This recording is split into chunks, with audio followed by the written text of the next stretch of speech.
મિત્રો ગગન ઓનલાઈન એકેડમીમાં આપનું હાર્દિક સ્વાગત છે।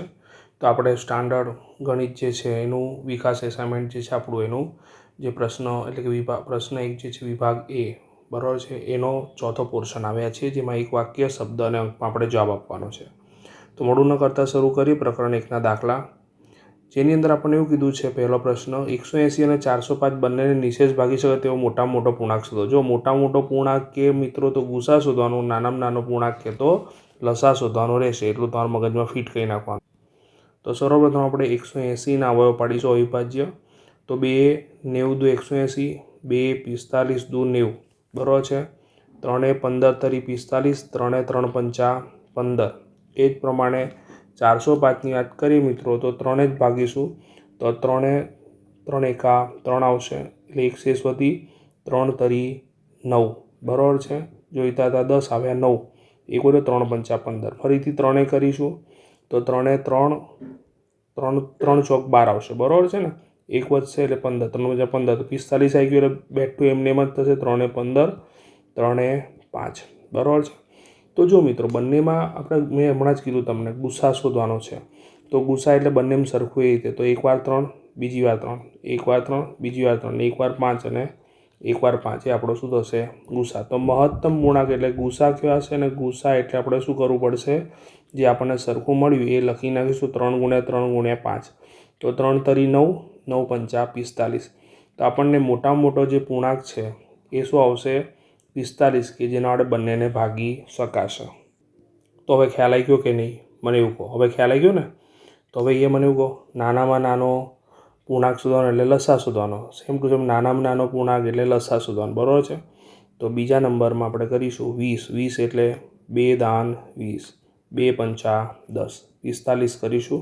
45 એટલે શું આવશે, 3 જ આવશે, 3 15 તરી 45 અને 3 3 પંચા 15 બરાબર। લસા શોધવાનો છે તો 2 ની 2 ઘાત અને 5 આવ્યું, અહીંયા 3 ની 2 ઘાત અને 5 આવ્યું। તો આમ જોઈએ તો 2 3 અને 5 બંનેમાં જોવા મળી રહ્યા છે। મહત્તમ ઘાત લઈશું તો 2 ની મહત્તમ ઘાત 2 છે, 3 ની મહત્તમ ઘાત પણ 2 છે, તો 2 દુ 4 થશે, 3 તરી 9 થશે ગુણ્યા 5 થશે, તો 9 ચોક 36 ગુણ્યા 5। મિત્રો યાદ રાખો, કોઈ પણ સંખ્યાને 5 વડે ગુણો એટલે આગળની સંખ્યાના અડધા કરીને 0 મૂકી દેવાના એટલે આપણો શું થઈ જશે જવાબ। તો આનો ગુણાકાર કેટલો થયો 180, તો બીજાનો જવાબ શું આવશે 180 આવશે। ઓકે, ત્રીજો દાખલો જોઈએ તો 28ની વાત કરીએ તો અહીંયા શું થશે 2 14 દુ 28, 2 2 સીતા 14। 63ની વાત કરીએ તો 3 21 તરી 63, 3 સીતા 21 બરાબર છે। તો એ 2 ની 2 ઘાત ગુણ્યા 7 આવ્યા, એ 3 ની 2 ઘાત ગુણ્યા 7 આવે। ઓકે, તો મિત્રો એ લસા લઈએ તો 2 ની 2 ઘાત આવશે, 3 ની 2 ઘાત આવશે અને 7 આવશે, તો 2 ની 2 ઘાત 4, 3 ની 2 ઘાત 9 ગુણ્યા 7, તો 9 ચોક 36 ગુણ્યા 7। તો મિત્રો 36 અને 7નો ગુણાકાર કરીએ તો આપણને 252 મળે। ઓકે, દાખલા નંબર 4ની વાત કરીએ તો 168 જે છે એને 2 વડે ભાગી શકાશે, 2 ઈઠા 16, 2 ચોક 8, 2 2 ચોક 8, 2 દુ 4, 2 21 દુ 42 અને 3 સીતા 21 આવશે બરાબર છે। 189ની વાત કરીએ મિત્રો હવે, તો મિત્રો 3 વડે ભાગ ચાલશે, 3 9 18, સોરી 3 6 18 અને 3 તરી 9, 3 3 દુ 6, 2 એકા 3 3 દુ 6 બરાબર અને 3 એકા 3, 3 3 સીતા 21। તો આપણે લસા શોધવાનો છે, તો પહેલાં તો 2 ની 3 ઘાત આવી, 3 આવે અને 7 આવે બરાબર છે। અહીંયા 3 ની 3 ઘાત આવી અને 7 આવે, તો લસા એટલે આપણે શું કીધેલું હમણાં જ, લસા એટલે બધી સંખ્યા લઈ લેવાની, એટલે 2 લેવાના, 3 લેવાના અને 7 લેવાના, અને બધાની મહત્તમ ઘાત, તો 2 ની 3 ઘાત છે અને 3 ની 3 ઘાત મહત્તમ છે, તો 2 ની 3 ઘાત 8 થશે, 3 ની 3 ઘાત 27 થશે ગુણ્યા 7 થશે। તો મિત્રો 8 અને 27નો ગુણાકાર કરીશું એટલે 216 મળશે, અને જો ગુણ્યા 7 કરીશું તો આપણને કેટલો મળશે 1512 મળશે। તો આપણા દાખલાનો શું થશે જવાબ થશે। ત્યારબાદ દાખલા નંબર 5ની વાત કરીએ તો 35 જે છે એટલે 7 પંચા એટલે કે 5 સીતા 35 બરાબર છે। 22 છે એટલે 2 11 દુ 22, તો ગુસા કીધું છે, તો ગુસા એટલે બંનેમાં સરખું હોય એવું, તો બંનેમાં કંઈ સરખું દેખાતું જ નથી, 5 નથી, 7 નથી, 2 નથી, 11 નથી, તો જવાબ શું આવશે ગુસા આવશે આપણા જોડે 1। ઓકે મિત્રો, ખબર પડી ગઈ હશે। નેક્સ્ટ દાખલા તરફ જઈએ, 3ની ચર્ચા કરીએ તો પ્રકરણ 3 માં શું કીધું છે કે x બરોબર 0 નો આલેખ શું દર્શાવે છે? યાદ રાખજો મિત્રો કે x બરોબર 0 હોય તો y અક્ષ દર્શાવે અને એ જ પ્રમાણે y બરોબર 0 હોત તો x અક્ષ દર્શાવતો, બરોબર છે. ત્યારબાદ આપણે બીજા દાખલાની વાત કરીએ મિત્રો. જો સમીકરણ ax + by બરોબર c નો આલેખ ઉગમ બિંદુમાંથી પસાર થતી રેખા હોય તો c ની કિંમત શોધો. તો અહીંયા ખાસ ધ્યાન રાખો મિત્રો કે ax + by બરોબર c આપણને આપેલું છે અને ઉગમ બિંદુની વાત કરેલી છે. ઉગમ બિંદુમાંથી પસાર થાય છે એટલે એક્સની કિંમત 0 અને વાયની કિંમત પણ શું થશે? 0. તો અહીંયા એની કિંમત આપણે શું લખી? 0 લખી, સોરી એક્સની કિંમત આપણે 0 લખી અને વાયની કિંમત પણ 0 લખી, બરોબર c. તો અહીં આપણે x બરોબર 0 અને y બરોબર 0 મૂકીએ તો આ તો 0 થઈ જાય અને આ પણ 0 થઈ જાય. તો એનો મતલબ શું થયો? 0 + 0 0, એટલે c ની કિંમત આપણને શું મળી મિત્રો? 0 મળી. ઓકે, દાખલાની વાત કરીએ. દાખલા નંબર 3. તો જુઓ આપણી આકૃતિમાં કંઈક આ પ્રમાણે આપ્યું છે અને x અને y આપણે શોધવાના છે. તો અહીં આપણે સામસામેની બાજુનું માપ સરખા હોય આપણે જાણીએ છીએ લંબચોરસમાં. તો x + y બરોબર 30 થશે. આ બંને બાજુનું માપ સરખાય પણ આ બંને બાજુનું માપ સરખાય એટલે x - y બરોબર 14, બરોબર છે મિત્રો. હવે આપણે અહીંયા લોપની રીત વાપરીએ તો x અને yનો શું થઈ જશે? y નો લોપ થઈ જશે, સોરી y નો લોપ થઈ જશે. તો x કેટલી વખત છે? 2 વખત, એટલે 2x અને 30 અને 14 કેટલા થાય? 44 થાય, બરોબર મિત્રો. તો x બરોબર 44 ભાગે આપણે લખીશું 2. 2 22 દુ 44 માટે xની કિંમત કેટલી મળશે મિત્રો? 22 મળશે. આ xની કિંમત આપણે કોઈ પણ એક સમીકરણો મૂકીએ એટલે આપણને y મળી જાય, બરોબર છે. તો x + y બરોબર 30 છે. એની અંદર આપણે xની કિંમત 22 મૂકીએ એટલે 22 + y બરોબર 30. તો 22 સામે જશે એટલે y બરોબર 30 - 22. તો 30માંથી 22 જશે મિત્રો એટલે y બરોબર શું આવશે? 8 આવશે. ખ્યાલ આવ્યો તમને મિત્રો? તો આપણે x અને yની કિંમત આ રીતે આપણે શોધી શકીએ. ખરેખરમાં દાખલો 2 માર્કમાં આવે પણ ખબર નહીં આ લોકોએ આમાં કેમ મૂકે છે. દાખલાની વાત કરીએ તો ચોથા દાખલામાં આપણને એવું કીધું છે કે સમીકરણ x/3 y/5 એનો સરવાળો બરોબર 2 ને પૂર્ણાંક સહગુણકો સ્વરૂપે આપણે લખવાના છે. તો જુઓ પહેલાં તો x/3 લખ્યા એટલે x/3 લખ્યા, y/5 લખ્યા, બરોબર 2. હવે જો લસા લઈએ તો લસા નીચે શું છે? 3 અને 5 છે ને છેદમાં, એટલે લસા આપણને શું મળશે? 15. એટલે આપણે બંનેને બધા પદો જે છે એને કેટલા વડે ગુણીશું? 15 વડે ગુણીશું. કેટલા વડે ગુણીશું? 15 વડે. એટલે 15 × x/3 વત્તા 15 × y/5 બરોબર 15 × 2. ખ્યાલ આવ્યો તમને મિત્રો? હવે જેટલા પણ છેદ ઉડતા હોય છેદ ઉડાવી દઈએ. 3 પંચા 15, 5 તરી 15. તો આપણને અહીંયા શું મળશે? 5x મળ્યા વત્તા અહીંયા આવશે 3y બરોબર 15 દુ 30. તો મિત્રો 30 સામે જશે એટલે શું થઈ જશે? માઇનસ થઈ જશે. એટલે 5x વત્તા 3y -30 બરોબર 0. આ આપણને કયા સ્વરૂપમાં મળ્યું? આપણું જે સમીકરણ દ્વિચલ સુરેખ સમીકરણ પ્રમાણિત સ્વરૂપમાં મળ્યું. કયા સ્વરૂપમાં મળ્યું? પ્રમાણિત સ્વરૂપમાં.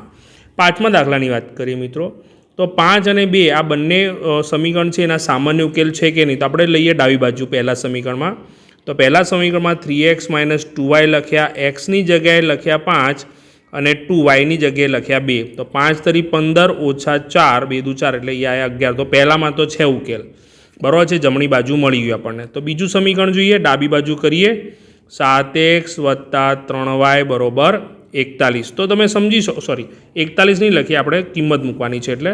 તો 7xની કિંમત 5 મૂકી અને yની કિંમત શું મૂકી? 2 મૂકી, બરાબર છે કે નહીં? તો 7 પંચા 35 વત્તા 3 દુ 6, સરવાળો કેટલો મળ્યો મિત્રો? 41 મળી ગયો. તો 41 છે જ, માટે શું થશે આમાં? શું 5 અને 2 એ સમીકરણો બંનેના ઉકેલ છે? તો જવાબમાં આવશે હા, બરાબર. ગણતરી તમે આ રીતે બતાવી શકો છો. મિત્રો પ્રકરણ 13ની વાત કરીએ હવે. તો પ્રકરણ 13માં એવું કીધું, નીચે આવૃત્તિ વિતરણમાં 40 થી 50 જે વર્ગ છે એની સંચય આવૃત્તિ આપણને શોધવાની કીધી છે.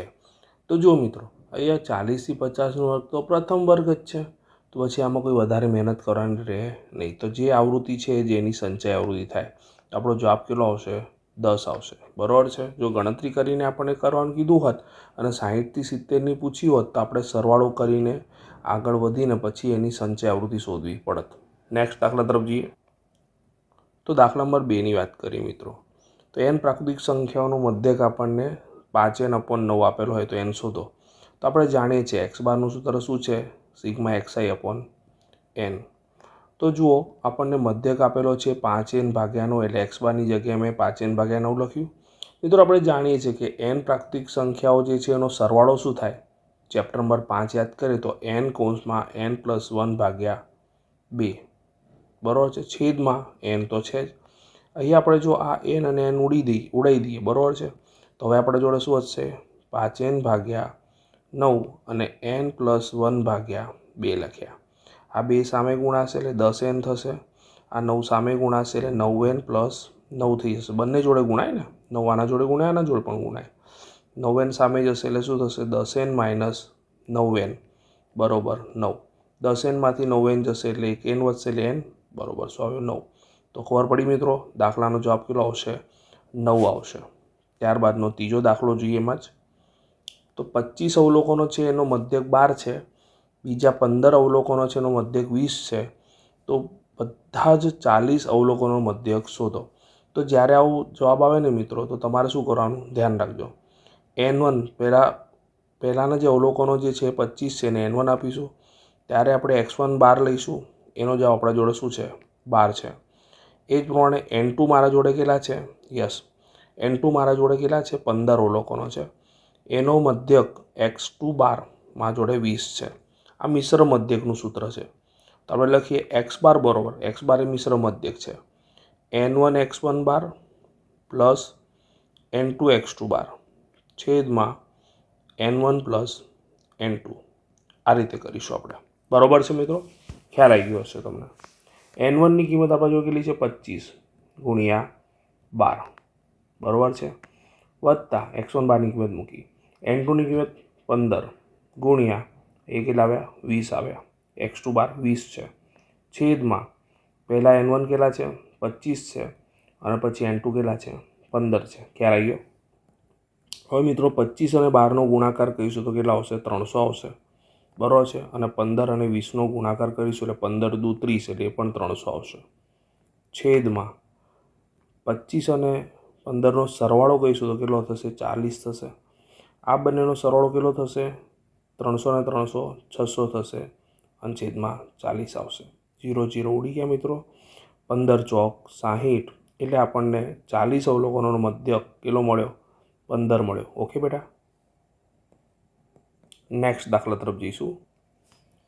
તો મિત્રો ચોથા નંબરનો દાખલાની વાત કરીએ તો એમાં n1 શું છે 5 અવલોકન છે, એનો મધ્યક આપણા જોડે x1 12 કેટલો છે 27 છે. પછી એક અવલોકન ઉમેર્યું એટલે આપણા જોડે અવલોકનો વધી ગયા, કેટલા થઈ ગયા 6 થઈ ગયા, ત્યારે મધ્યક x2 12 શું થઈ ગયો 29 થઈ ગયો. તો આપણે જો આ જે નવું અવલોકન જે ઉમેરેલું છે એ શોધવું હોય તો આપણે આ જે અવલોકનોનો આની મદદથી સરવાળો મળશે અને આની મદદથી સરવાળો મળશે. તો આ સરવાળામાંથી આ સરવાળો શું કરી નાખીએ બાદ કરી નાખીએ તો આપણને શું મળી જાય નવું અવલોકન મળી જાય. તો નવું અવલોકન બરાબર આપણે શું કરીશું n2 x2 12 minus n1 x1 12. તો n2 6 છે અને x2 12 જે છે 29 છે. એ જ પ્રમાણે n1 5 છે અને x1 12 27 છે. તો મિત્રો 6 ગુણ્યા 29 જે છે એ કેટલા થશે 174 થશે, અને 5 ગુણ્યા 27 કરીશું તો 135 થશે, અને આ બંનેની બાદબાકી કરીશું મિત્રો તો આપણને જવાબ કેટલો મળશે 39. અને આજ આપણો શું થયો મિત્રો જવાબ થયો. દાખલા નંબર 5ની વાત કરીએ. જો અવલોકનો 8 12 17 x 25 28 આપણને આપેલ છે અને એનો મધ્યસ્થ 20 હોય તો x શોધવાનો કીધેલો છે બરાબર મિત્રો. તો અહીંયા અવલોકનની સંખ્યા ગણી પહેલાં તો 3 ને 3 6 છે બરાબર. તો n બરાબર 6 છે. હું બહુ ડીપમાં નહીં જઉં, આપણે યાદ રાખવાનું કે 6 છે એટલે યુગમાં બેકી સંખ્યા છે એટલે મોટું સૂત્ર આવશે, પણ n/2માં અવલોકન પ્લસ n/2 + 1માં અવલોકન. તો પહેલાં n/2 એટલે ત્રીજું, તો ત્રીજું એટલે તરત એના પછીનું ચોથું અવલોકન જ આવે તરત બરાબર છે મધ્યસ્થના સૂત્રમાં, કેમ કે n/2 + 1 એટલે 3 + 1.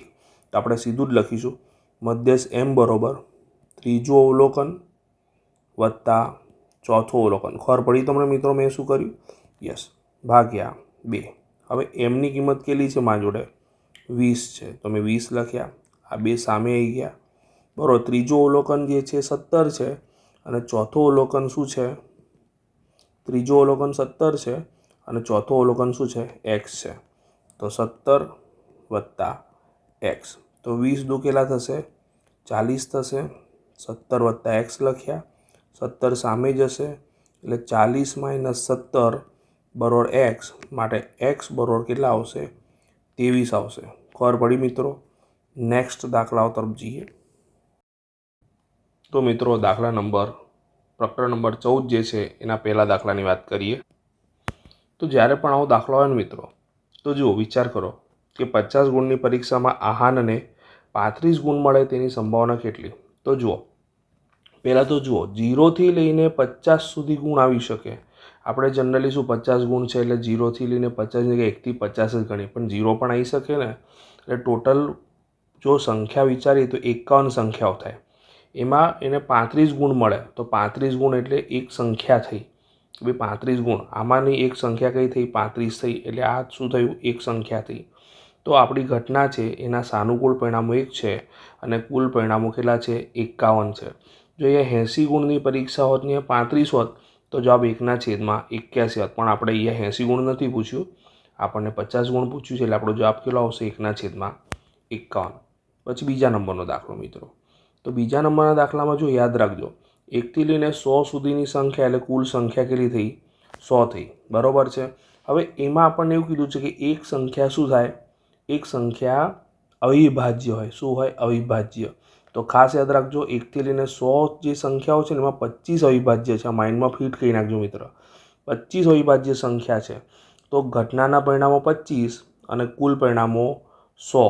તો 25 એકા 25 અને 25 ચોક 100.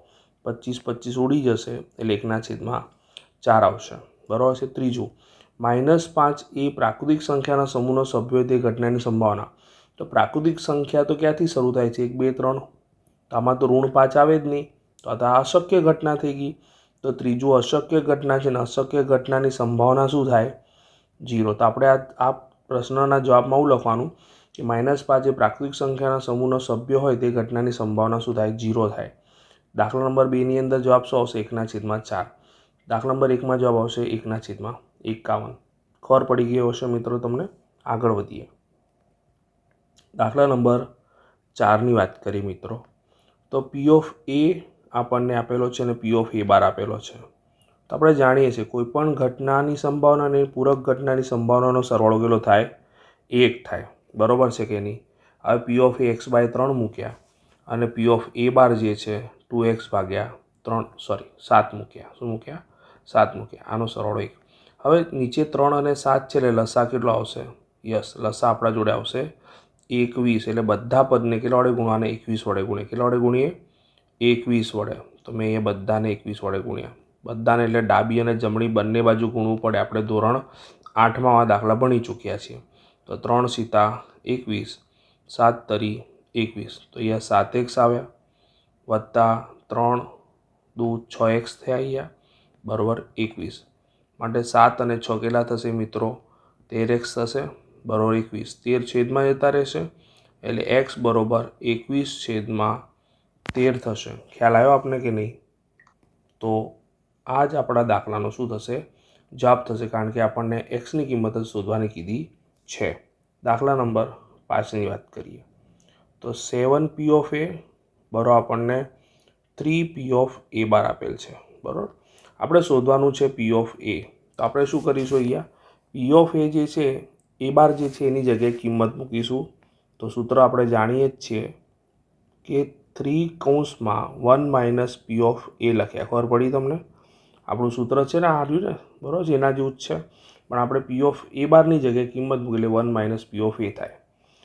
તો હવે કૌંસ છોડીએ તો આ તો એમને એમ રહેશે. P of A 7P of A, 3 એકા 3 અને 3 આના જોડે ગુણાશે એટલે 3P ઓફ A થશે. 3P ઓફ A સામે જશે એટલે માઇનસમાંથી શું થઈ જશે? પ્લસ થઈ જશે. 3P ઓફ A બરાબર અહીંયા શું વધશે? 3 તો વધશે. 7 અને 3 કેટલા થશે? 10P ઓફ A બરાબર અહીંયા 3 લખ્યા, 10 છેદમાં જતા રહેશે એટલે P ઓફ A બરાબર 3/10. તો આપણો જવાબ કેટલો આવે મિત્રો? 3/10. તમે 0.3 પણ લખી શકો છો, બરાબર. અને આ જવાબ જે છે એને 0.3 પણ લખી શકાય. ઓકે. તો વિદ્યાર્થી મિત્રો, આપણે અહીં ચેપ્ટર નંબર એટલે કે આપણું જે વિભાગ જે એ છે એનો ચોથો પોર્શન આપણે પૂર્ણ કર્યો, ચોથો પાઠ પૂર્ણ કર્યો. ઝડપથી હું તમારા માટે જોડકા જોડોનો 5મો વિભાગ લઈને આવું છું. ત્યાં સુધી આટલા જે પ્રશ્નોના જવાબ છે એની સરસ રીતે તૈયારી કરો. ત્યાં સુધી બધાને all the best of luck. Bye bye.